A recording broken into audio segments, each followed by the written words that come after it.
여러분 원래 어버이날은 없었습니다. 공식적으로 없었어요. 원래는 어버이날이라는 말이 없었고 미국에서 시작이 됐는데 어머니날이 있었습니다. 어머니날. 미국에서 어머니날이 시작이 됐는데 일찍이 미국 필라델피아 웹스터라고 하는 마을에 26년간 주일학교 간사로 일하시면서 부모에 대한 효를 엄청 잘, 요즘에 마을마다 공덕비, 추모비 있는 것처럼 그 미국의 웹스터에 에너 제비스라고 하는 여사가 있는데 그분의 효에 대한 실천 내용을 추모하고자 생겨난 게 마더스데이입니다. 어머니날이죠. 그리고 1907년을 시작으로 1914년에는 공식적으로 매년 5월 둘째 주일을 어머니날로 정했다고 합니다. 이걸 우리나라에 넘어와서는 1973년도부터 어머니날을 국회에서 어버이날로 제정하게 됩니다. 제가 이 일화에 관계되는 내용을 살펴봤더니 미국에서는 1916년부터는 6월 셋째 주일을 아버지날로 또 정했다고 합니다. 어머니날에는 여러분이 달고 있는 카네이션을 달아주는 풍습이 그때서부터 시작이 돼가지고 여러분이 달게 됐는데, 아버지날은 자녀들이 만들어준 게 아니라 미국 의회에 남자들이 민원을 넣어가지고 아버지날이 제정이 됐답니다. 그런데 어머니날에는 뭘 뽑아드려요? 카네이션을 뽑아드리는데, 아버지날은 미국에서 자녀들이 1916년대 그때 자녀들이 아버지를 왜 웃으세요? 아버지를 의자에 꽁꽁 묶어놓고 읽으면서 씁쓸해지고 아버지를 꽁꽁 의자에 묶어놓고 자기들이 원하는 것을 들어주게 하는 풍습이 있어서 아버지 날은 실로 아버지 날이 곤혹을 치르는 날이었다고 합니다. 근데 실제로 그게 에베소 6장 4절에 보면 자녀를 노엽게 하지 말라라고 하는 말이 있거든요. 아마 그 말에 호응하려고 그런 풍습이 있지 않았을까라는 생각을 제 스스로 한번 해봅니다. 자녀를 노엽게 하는 대부분의 분들은 지난주에 있지만 아버지들이 대부분 자녀를 노엽게 하는 일들이 많기 때문에 그러지 않나? 그런 풍습이 있지 않았나? 생각해 보는 것이죠. 바울 사도는요, 에베소 교회에 보내는 서신에 자녀들아, 너희 부모를 주 안에서 순종하라. 이것이 옳으니라. 내 아버지와 어머니를 공경하라. 이것이 약속 있는 첫 계명이다라고 바울 사도가 이야기하고 있습니다. 여러분도 잘 아시겠지만 하나님께서 10계명을 우리에게 주실 때 1계명부터 4계명까지는 그걸 지키는 것은 하나님의 백성에게 당연한 의무여서 어떤 복의 말씀이나 약속이 기록되어 있지 않습니다. 근데 유일하게 부모를 공경하라라고 하는 이 5계명을 지키는 사람에게는 땅에서 내 생명이 길리라라고 하는 약속이 딱 삽입되어 있습니다. 그래서 바울 사도는 제5계명을 무엇이 있는 첫 계명이다? 약속이 있는 첫 계명이라고 설명하고 있습니다. 그래서 이 시간도 말씀드릴 수 있는 것은 하나님의 약속이기 때문에 부모를 공경하는 사람에게는 지금도 하나님의 복이 임하신다는 것입니다. 그러고 보니까 하나님은 10계명 중에 부모 공경을 굉장히 강조하시는 듯한 느낌을 사뭇 받습니다. 출애굽기 20장의 10계명의 사람과 사람과의 첫 계명을 5계명에서 뭐라고 말하고 있냐면 20장 12절에 보면 내 부모를 공경하라. 그리하면 너희 하나님 나 여호와가 내게 준 땅에서 내 생명이 길리라 라고 약속하고 있고요. 이스라엘 백성들이 1세대가 죽고 2세대가 광야 40년 길을 마치고 가나안 들어가기 전에 모세가 신명기를 통하여서 3번의 설교를 거쳐서 2세대들에게 설교하는 장면이 신명기에 나오는데 그 신명기 5장 16절에도 보면 그들에게 당부합니다. 뭐라고 당부하냐면 너는 너희 하나님 여호와의 명함대로 내 부모를 공경하라. 그리하면 내가 내게 준 땅에서 내 생명이 길고 네가 복을 받는다. 또 다시 한번 당부합니다. 잠언 23장 25절에 이런 말씀이 있어요. 내 부모를 공경하고 너 낳은 어미를 기쁘게 하라. 그 다음에 그 22절에 보면 이런 말씀이 나와요. 너 낳은 아비에게 청정하고 내 늙은 어미를 경히 여기지 말라. 여러분 혹시 늙은이라고 하는 말의 뜻이 무슨 뜻인지 아십니까? 늙은이. 이 어감이 되게 안 좋은 것 같죠. 근데 늙은이가 굉장히 좋은 뜻을 갖고 있어요. 늙은이는 어떤 뜻이냐면 늘 그대로 있는 이. 좋은 말이에요. 늘 그 자리에 있는. 그게 어머니잖아요. 아버지는 늘 그대로 있지 않나 보네. 그런 어머니를 경히 여기지 말래요. 늘 그대로 계셔주시는. 이전 하나님은 부모 공경을 무척 강조합니다. 오늘 이 계명에서 우리가 눈여겨보고자 하는 단어는 따라서 해보세요. 공경. 이 사전적 의미를 봤더니 공성이 숨긴다. 상대방에게 존경심을 가지고 예의를 갖춘다. 남을 높이고 자기를 낮추는 자세. 이걸 히브리 원어로 찾아봤더니 이 공경에 해당되는 히브리 원어가 카바드라고 하는 단어를 갖고 있는데 신명기 5장에 나와 있는 그 10계명에 나와 있는 공경의 단어이죠. 이 카바드는 무슨 뜻을 갖고 있냐면 무겁게 여기다. 즉 부모의 가치를 경히 여기지 말고 중히 여겨라. 중요하게 여기라고 하는 의미를 갖고 있습니다. 헬라의 골로새서에도 나와 있고 마가복음 9장에도 공경이라는 단어가 헬라 원어에 나와 있는데 헬라의 그 뜻을 갖고 있는 단어가 티마오라고 하는 단어의 내용이 있는데 가치를 인정할 뿐 아니라 그에 상응하는 예의를 표시해야 된다. 종합적으로 살펴보니까 이렇게 정리할 수 있어요. 한번 따라서 해보실래요? 부모님이 기뻐하시는지를 알고자 하는 것. 이런 뜻을 갖고 있는가라고 볼 수 있습니다. 자, 이 부모가 기뻐하시는 것을 알고자 한다면 어떻게 해야 할까요? 4천만이 5천만이 좋아하는 퀴즈. 자, 부모님이 어떻게 해야 알려면 어떻게 해야 할까요? 여쭤봐야 돼요. 거의 맞았어요. 대화해야 합니다. 제가 실은 어제 저는 장인어른이 안 계시고요. 장모님만 계십니다. 장모님과 알고 지낸 지가 제 20년이 넘었거든요. 어제도 전화를 드렸는데 거의 1시간가량을 장모님하고 통화를 했어요. 그래서 장모님하고 이야기를 나누면서 제가 뭘 봤는데 이게 필요할 거라고 생각하고 여쭤봤어요. 그랬더니 20년 동안 장모님을 제가 알고 지냈다고 생각했지만 잘 모르고 있는 것을 깨달았어요. 오늘 찬송가 578장 4절에 보니까 딱 제 마음이더라고요. 어머니의 크신 사람 뉘 감히 알리오. 안다고 하는 것이 모르는 것이다. 제가 장모님을 잘 안다고 생각했는데 어제 제가 너무 모르고 있는 것을 알게 됐어요. 그러니까 제가 어머니 아버지하고는 평상시 이야기를 많이 나눴는데 장모님하고는 많은 이야기를 나누지 않았다는 게 여실히 드러나더라고요. 대화를 많이 안 했어요.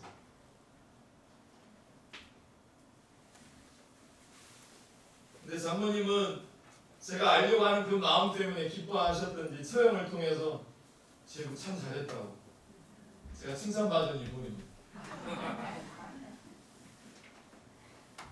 우리 부모님은 우리 장모님은 언제 기뻐하실까? 평소에 여러분은 물어는 보았을까요? 저는 어머니 아버지께는 많이 물어봤는데 장모님께는 잘 안 물어본 것 같아요. 이에 해당되는 좋은 이야기가 여기에 나와 있습니다. 시골에 효자라고 소문난 아들이 있어서 도시에 사는 사람이 어떻게 효도를 하는지 배우고 싶어서 찾아갔던 산에 나무하러 갔다가 돌아온 시골 효자 아들이 나무 지게를 마당에 내려놓고 마루에 걸터 앉았습니다. 노모가 대야에 물을 떠다가 아들의 발을 씻겨주는 것이었습니다. 발을 씻겨주시는 어머니는 너무나 싱글벙글 즐거워하시면서 아들의 발을 씻겨주는 것이었습니다. 이 도시 사람이 아니 당신이 효자라고 소문이 나서 찾아왔는데 내가 잘못 온 것 같소? 아니 세상에 어머니에게 발을 씻겨달라니 이게 무슨 짓이오? 이 말을 하는 이 아들이 하는 말, 그 사람에게, 그 도시에 온 사람에게, 그 말을 하는 도시 사람에게 아들이 하는 말이 뭐라고 하냐면, 우리 어머니는 내 발을 씻겨주실 때 가장 기뻐하십니다. 그래서 어머니가 기뻐하시도록 이렇게 하고 있습니다. 이 말을 들은 이 도시 사람이 그때서야 효에 대해서 깊이 깨달았다고 합니다. 즉 부모님을 기쁘게 하는 것은 부모님이 원하는 것을 들어드리는 것, 부모의 마음을 알아들이는 것이라는 것입니다. 제가 그래서 이것도 여러분에게 귀한 도움이 되는 예화일 것 같은데, 저희 교회 이 자리 하고 계세요. 여기에 자리하고 계시는 어느 집사님이 자기 아들에게서 생일 편지 한 장을 받으셨어요. 그 편지 내용이 제 마음에 너무 좋았어요. 그 편지 내용이 이렇습니다. 옮겨볼게요.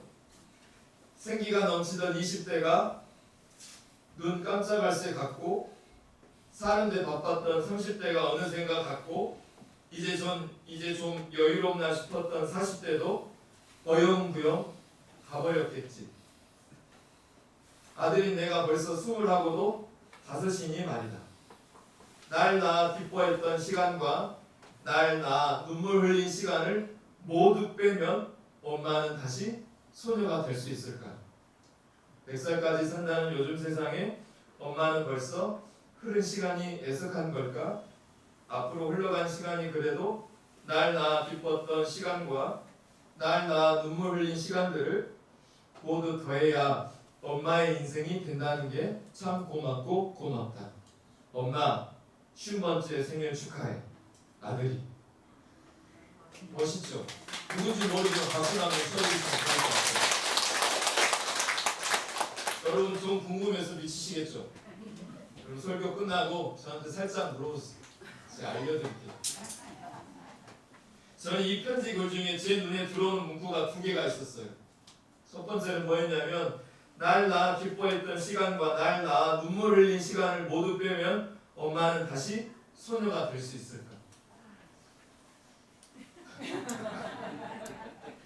그리고 2번째, 날 낳아 기뻤던 시간과 날 낳아 눈물 흘린 시간들을 모두 더해야 엄마의 인생이 된다는 게 참 고맙고 고맙다.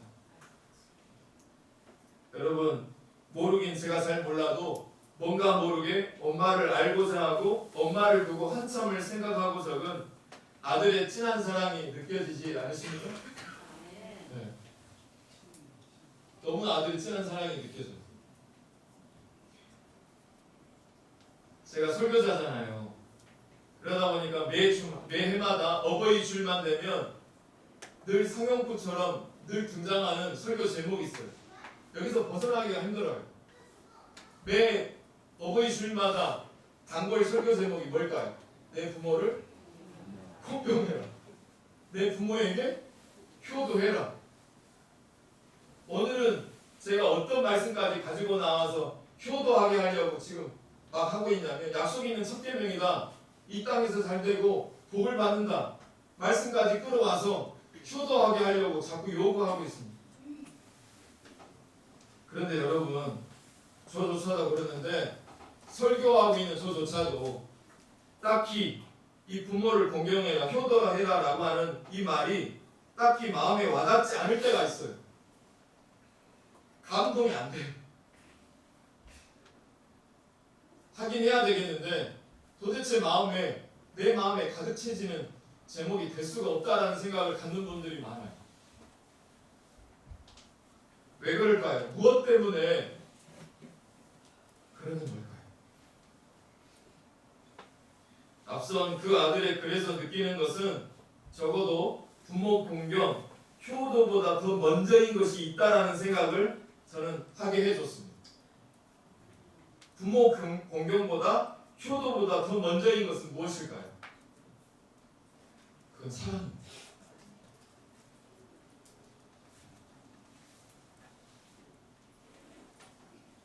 저는 예수님과 12 제자들이 3년 함께 했잖아요. 공생 기간 동안. 그 3년 함께한 기간 동안 저는 성경 공부했다고 생각했어요. 예수님께 3년 동안 아니라 딱 일주일만 성경 공부 예수님 턱 밑에서 한번 해봤으면 좋겠다라고 하는 생각들을 많이 가졌는데 이런 제 생각을 갖고 있었던 저에게 어느 목사님께서 성경을 잘 살펴보라고 예수님하고 3년 동안 지냈던 생활들을 성경을 다시 한번 살펴보라고 했더니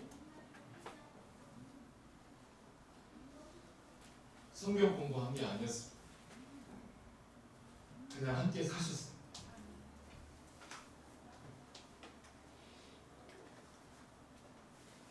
예수님이 복음을 전하고 또 병자들을 낫게 하시고 가르치는 모습을 보여주신 것이 전부였습니다. 오전에는 출애굽기 성경 공부하고 오후에는 전도 실습하고 봉사활동 하자고 가르치지 않았습니다.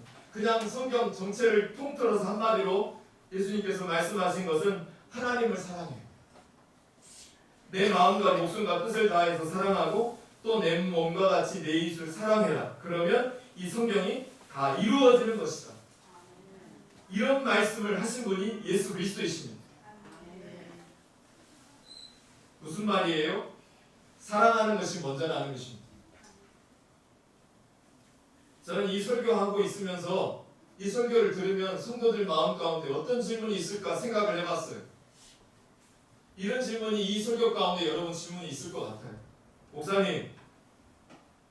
목사님이 내 상황이 되어지면 과연 사랑이 먼저이냐고 말하실 수 있으시겠어요? 내 상황이 되어보셨냐고요. 진짜 내 상황이 되시면 목사님 과연 그렇게 설교하실 수 있을까요? 내 처지가 되어보신다. 과연 나는 과연 성도들의 삶을 알고 하는 이야기일까?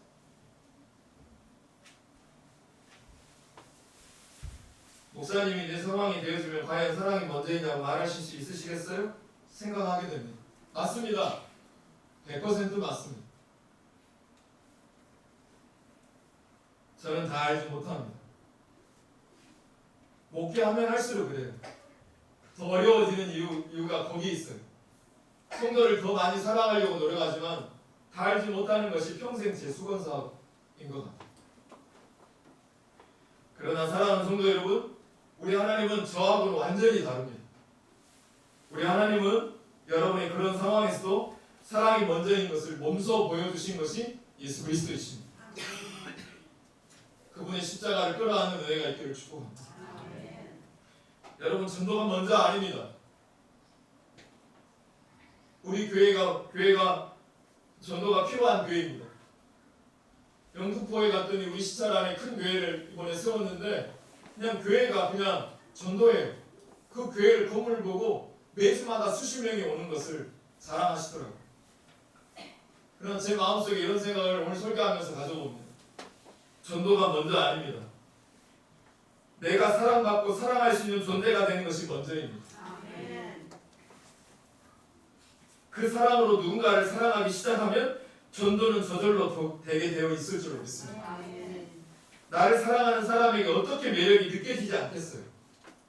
나를 죽자 살자 따라주며 사랑했다 하는 그 사람을 어떻게 매력이 느껴지지 않겠습니까?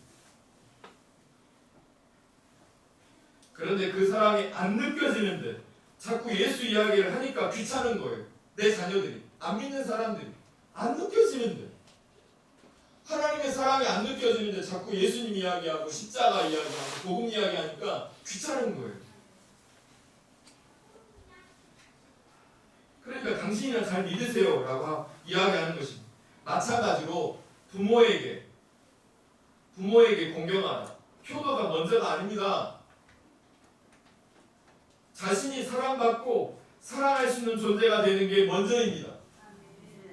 이 자리에 계신 부모님들, 저를 포함한 모든 부모님들은 자신이 사랑받고 사랑할 수 있는 존재가 되는 게 먼저예요. 부모를 공경하라고 요구하기 전이다. 예수님을 사랑하기 시작하면 효도는 저절로 되게 되어 있습니다. 여러분, 교회도 마찬가지입니다. 우리 교회가 성경 세미나 전도보다도 더 먼저인 것이 있습니다. 사랑입니다. 옆에 사람한테 사랑하겠습니다. 시작! 사랑하겠습니다. 자, 눈 뜨고 부모님들이여 눈을 뜨십시오. 눈을 떠야지 고백할 수 있습니다.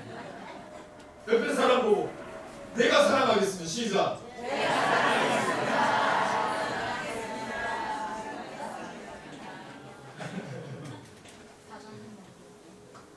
이 사랑이 느껴져야 합니다.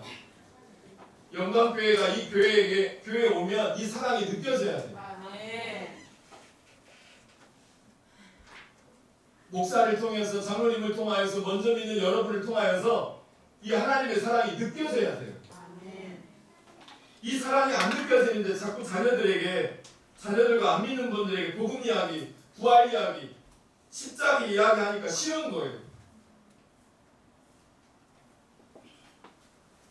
전도하려고 하는 친구에게, 여동생에게 야 오늘 교회 가자. 그런데 그분이 말해요. 마음속에. 그분 관계 때문에 오늘 나와줄 수 있는 거예요. 그러나 여전히 그 마음속에 하나님의 사랑이 안 느껴져요. 교회 오는 게 그래서 불편해지는 것입니다. 그래서 여러분을 예수쟁이로 세우신 줄로 믿어요. 아멘. 안 보이는 하나님을 대신해서 보이는 나를 세우신 이유가 뭐냐면 예수님을 느끼게 하려고. 아멘. 그 이유로 여러분의 자녀 앞에 여러분을 세우신 이유가 거기 있다는 것입니다. 여러분 부모의 민낯을 제일 잘 아는 분이 누구일까요? 내 민낯을 가장 잘 아는 분이 누구일까요? 내 자녀들입니다. 엄마가 나를 어떻게 키웠는지 너무나 사랑합니다. 세상의 가치관으로 나를 키웠는지 아니면 성경 가치관으로 나를 키웠는지 우리 자녀가 내 민낯을 너무나 사랑합니다. 그래서 내 자녀는 내 삶의 결론입니다. 누구를 탓해? 전 제 아들을 통해서 그 고백을 들어서 알게 됐어요.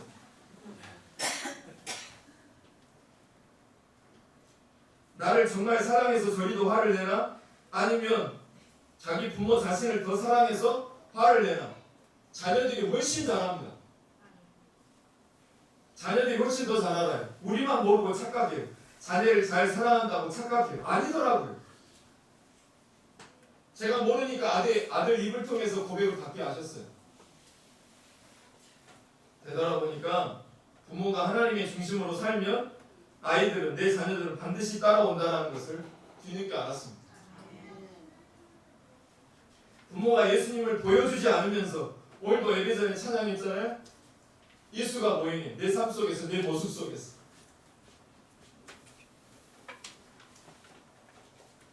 부모가 예수님을 보여주지 않으면서 자꾸 교회 가자, 그리고 성경 보라고,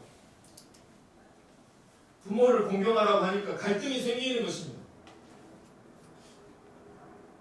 자녀는 내 삶의 결론입니다. 내가 예수를 보이면 자녀들은 반드시 돌아오게 되어 있습니다. 혹 가더라도 멀리는 못 갑니다. 우리가 정말 하나님을 먼저 사랑하고 주님을 더 사랑하면 모든 것이 정리가 됩니다. 먼저 하나님의 나라와 그 일을 구하라. 그리하면 내가 모든 것을 더하겠다. 이 약속을 믿고 부모님들도 교회도 더 늦기 전에 이 하나님 사랑을 느끼게 해주는 부모님과 교회가 되기를 축복합니다. 아멘. 다음 이야기는 하나님 사랑을 더 늦기 전에 자녀에게 꼭 느끼게 해줘야 하는 이유를 알려줍니다. 품 안에 자식일 때 더욱더. 어떤 집에요, 할머니, 아버지, 어머니, 손자인 소년이 살고 있었대요. 소년이 어머니, 아버지는 간혹 다투었습니다. 처음에는 소년이 들을세라, 할머니가 들을세라 소리가 문 밖으로 새어나가지 않게 조심조심하며 토닥거렸대요. 그러나 차츰 날이 감에 따라 부부싸움 소리가 점점 커져갔습니다. 소년도 듣게 되고 할머니도 듣게 되었습니다. 나중에는 싸움 소리가 이웃 담을 넘어가게 되었습니다. 당신 어머니 비위생적이어서 함께 못 살겠어요. 오늘 신경정신과에 다녀왔어요. 내 병명이 뭔지 알아요? 당신 알지도 못하죠? 당신 어머니가 남한테 망신 사는 일만 저지르니까 내가 노이로제 걸릴 수밖에요. 시간이 지날수록 소년의 어머니는 할머니를 보면 고개를 돌렸습니다. 얼마 가지 않아서 소년의 아버지도 할머니 방 앞을 무심히 지나쳤습니다. 어느 날 또 죽는다는 소리가 터져 나왔습니다. 소년의 어머니는 시퍼렇게 되어서 외쳤습니다. 나를 택하든지 당신 어머니를 택하든지 둘 중 하나를 말해요. 마침내 소녀의 어머니와 아버지는 합의를 봤습니다. 할머니가 묵을빵을 하나 얻어서 내보내기로 한 것입니다. 낙엽이 우수수 지는 날 온 식구가 달려들어서 할머니 이삿짐을 꾸렸습니다. 아버지는 담배를 피워 물고 상자를 묶었고 어머니는 고무장갑을 끼고 거들었습니다. 소녀는 종이와 연필을 꺼내서 적기 시작했습니다. 헌 옷장 하나, 전기장판 하나, 담요 하나, 밥통 하나. 어머니가 물었습니다. 야, 너 왜 그런 것을 쓰니? 라고 하자 소년이 대답했습니다. 다음에 어머니를 내보낼 때 내가 챙겨드릴 품목이에요.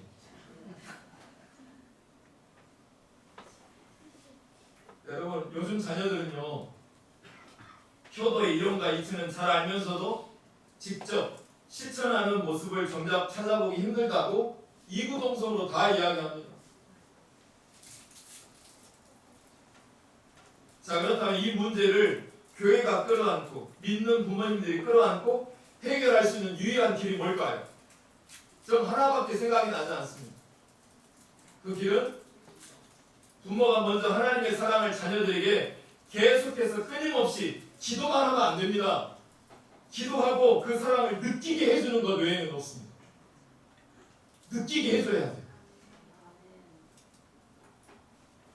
더 느끼잖아요. 내 품 안에 있는 자식이 떠나면 더 힘듭니다. 머리가 커져서. 얼마 전에 여러분 이어령 초대 문화부 장관 아시죠? 그분이 돌아가셨습니다. 돌아가시기 전에 크게 암투병 중일 때 이어령 박사님이 쓰신 글 제목이 제 눈에 들어왔습니다. 딸에게 보내는 굿나잇 키스. 이 책은 이렇게 시작합니다. 늦기 전에 깨닫는 것이 은혜입니다. 이어령 선생님은 젊은 시절 가난했고 너무 바빴다고 합니다. 아빠로서 딸을 사랑할 수 있는 길은 돈을 벌어서 몽땅 벌어서 바비 인형이나 피아노를 사주고 좋은 사립학교에 다닐 수 있게 해주는 것이라고 믿었답니다. 우리 아버지 세대들이 이런 마음을 많이 가졌잖아요. 그런데 그것이 아니랍니다. 이어진 글에 이렇게 적어져 있었습니다. 어느 날 어린 딸 미나가 글 쓰던 자신의 서재에 문을 두드렸습니다. 아빠에게 굿나잇을 하러 온 것입니다. 아마도 딸은 아빠가 안아주기를 그리고 새 잠옷을 자랑하고 싶었던 것 같습니다. 그런데 아빠는 마침 떠오르는 영감을 글에 담아내기 위해서 그럴 여력이 없었습니다.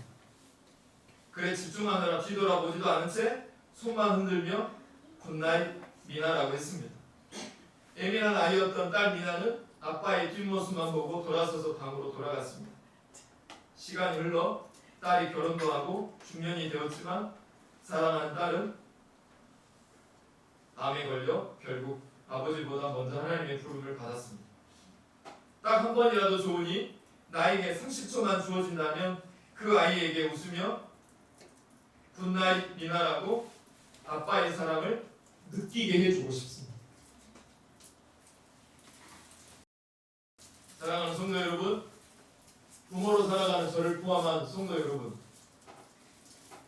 부모된 우리가 더 늦기 전에 하나님의 약속이 있는 단어 공경이라는 뜻을 언제 내 부모님이 기뻐하시는 줄을 느끼게 해주는 것이 은혜인 것입니다. 이를 위해서는 부모인 내가 먼저 하나님의 사랑을 흠뻑 느껴야 합니다. 그리고 그 사랑을 자녀들에게 느끼게 해줘야 되는 부모의 삶을 살아내는 여러분을 주의로 축복합니다. 저도 쉽지 않지만 설교하면서도 이 사랑을 제가 흠뻑 취해서 느끼게 해주는 삶을 오늘 이후부터 이어가게 하려고 합니다. 예수님이 마가복음 3장에서 물으셨어요. 누가 내 어머니며 내 동생들이냐? 하나님의 뜻대로 행하는 자가 내 형제요 자매요 어머니라고 말씀하셨습니다. 믿으십니까? 더 늦기 전에 하나님을 사랑하는 마음으로 내 부모를 공경하는 하나님의 약속이 있는 첫 계명을 내 마음으로 내가 먼저 느끼기를 축복합니다. 그리고 부모인 우리가 자녀들에게 하나님의 약속을 느끼게 해주어서 모든 가정이 이 땅에서 잘되고 장수하는 축복이 있기를 주의 이름으로 축복합니다. 우리 옆에 사람한테 크게 잘 되실 겁니다. 시작.